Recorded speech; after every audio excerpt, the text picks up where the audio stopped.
মধ্যে সেরা একটা মুভি দেখতে চলেছো। তো চলো আর প্যাচাল না বাড়িয়ে শুরু করা যাক আজকের মুভি এক্সপ্লেনেশন।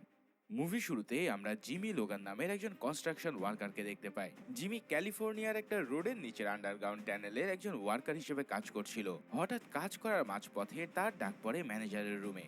এরপর ম্যানেজার তাকে জানায় যে সে আর এখানে কাজ করতে পারবে না, অর্থাৎ তাকে সরাসরি এই চাকরি থেকে বের করে দেওয়া হচ্ছে। কারণ কেউ একজন নাকি কিছুদিন আগে তাকে কাজের মাঝখানে ঘোরাতে দেখেছিল, আর কোম্পানির কর্মকর্তার কাছে এটা একটা সেফটি ইস্যু।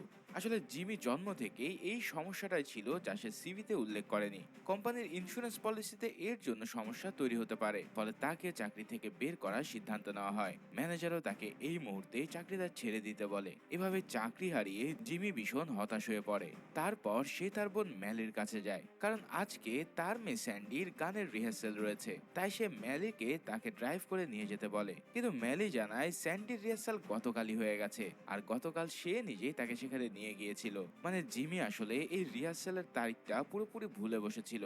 তখন সে সোজা তার মেয়ে স্যান্ডির কাছে যায়। এখানে আমরা দেখতে পারি স্যান্ডি এখন তার মা ববি এবং সৎ বাবা মুডির সাথে থাকে। কয়েক বছর আগে জিমি আর ববির ডিভোর্স হয়ে গিয়েছিল।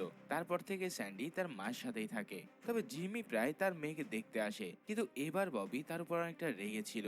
স্যান্ডিকে মেলি ড্রাইভ করে নিয়ে যাওয়ায় তার পছন্দ হয়নি। তবে তাদের এই তর্কের মাঝে স্যান্ডি এসে পড়লে তর্ক থেমে যায়। এরপর স্যান্ডির সৎ বাবা মুডি এসে তাকে মুভি দেখতে নিয়ে যাওয়ার কথা বলে। অন্যদিকে ববি জিমিকে জানায় যে তারা এই বাড়িটা বিক্রি করে অন্য শহরে মুভ করতে চলেছে, কিন্তু এই শহর এখান থেকে অনেক বেশি দূর। তাই জিমি তাকে বলে তারা স্যান্ডিকে নিয়ে সেখানে যেতে পারবে না, কারণ সে প্রতি সপ্তাহে তার মেয়ের সাথে দেখা করতে কিভাবে এত দূর যাবে। কিন্তু ববি তার কথায় তেমন কোনো একটা পাত্তা দেয় না। তাছাড়াও জিমির এখন এই সামর্থ্য নেই যে সে তার মেয়েকে নিজের কাছে রাখবে, তাই বাধ্য হয়ে জিমি সেখান থেকে চলে আসে। এরপর সে হতাশ হয়ে একটা বারে ড্রিঙ্কস করতে যায়। এই বারের বারটেন্ডার ছিল তারই আপন ভাই ক্লাইড। ক্লাইড অতীতে ইউএসএ মিলিটারির একজন সোলজার ছিল, তবে ইরাক যুদ্ধে ফাইট করতে গিয়ে তার একটা হাত উড়ে যায়। এরপর থেকে সে এক হাতেই বারের দেখাশোনা করে।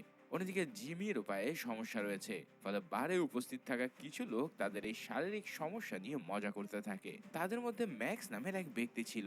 সে আমেরিকার বিখ্যাত রেসিং সিরিজ নাসকারের একটা টিমের মালিক। সে তার লোকদের সাথে ক্লাইডকে নিয়ে মজা করতে থাকে। তখন জিমি তার ভাইয়ের অপমান সহ্য করতে না পেরে তাদের সাথে মারামারি শুরু করে দেয়।